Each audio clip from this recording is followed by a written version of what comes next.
Once upon a time, in a kingdom far away, where the sky turned dark at noon and shadows danced on the castle walls, there lived a beautiful princess named Liara. She had a heart of gold and hair like spun moonlight. But her greatest treasure was her voice.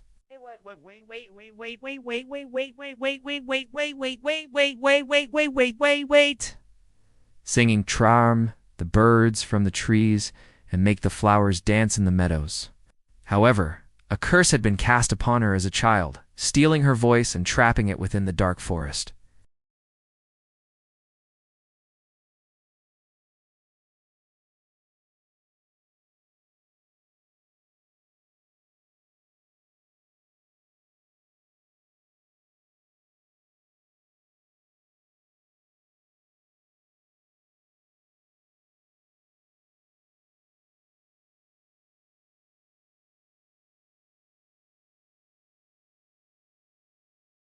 He watched as she sang to the wind, her voice filled with longing and sadness.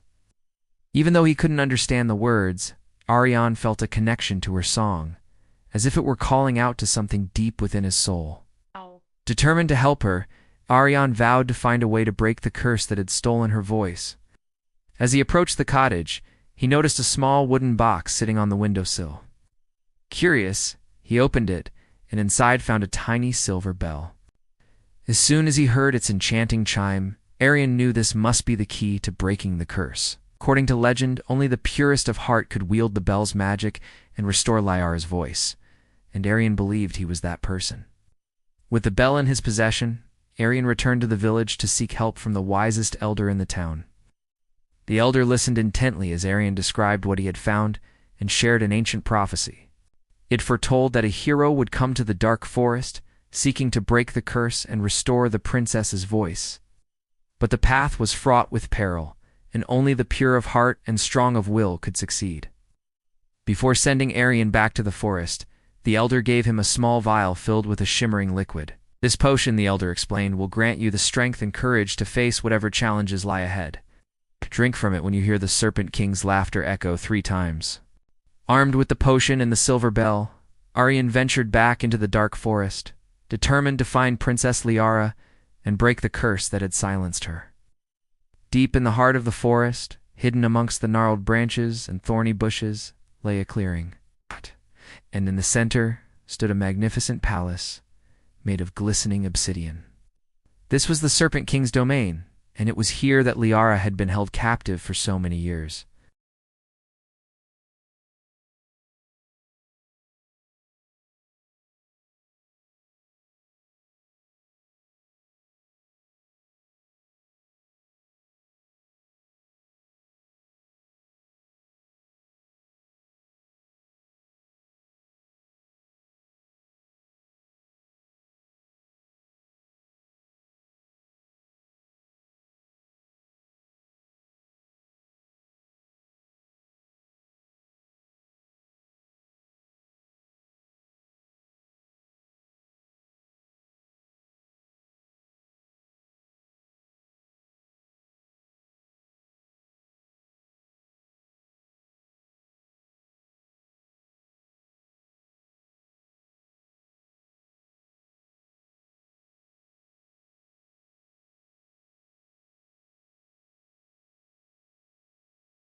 He thought of time and seasons, of memories and dreams, of moments that slipped through his fingers. Then, with a sudden realization, he spoke. "Are you tomorrow?" The Serpent King hissed in frustration. His plan to keep the princess forever silent had failed. The hero had triumphed. With the curse broken, Liara's voice would once again echo through the kingdom, and Arian would be rewarded with her hand in marriage. But the Serpent King refused to accept defeat. Enraged, he lunged at Arian, his claws extended, ready to end the hero's life. In a flash, Arian unsheathed his sword, its polished surface reflecting the Serpent King's furious eyes. As the Serpent King lunged, Arian parried the attack, his movements fluid and graceful. The two warriors circled each other, their weapons clashing in a symphony of steel. But Arian, fueled by the potion's magic and driven by his love for Liara, fought with unmatched ferocity.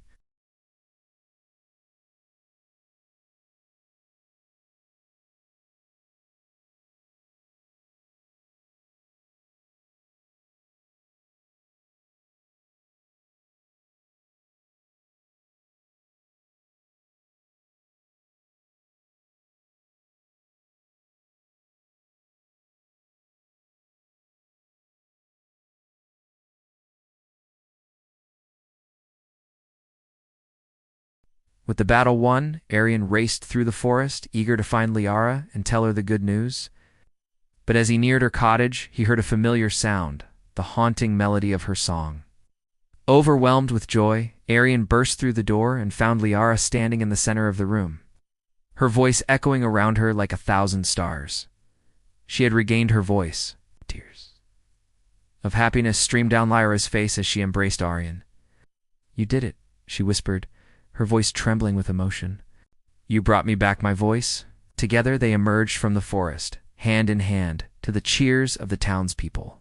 Liara's voice rang out, sweeter and more enchanting than ever before, promising a future filled with hope and joy.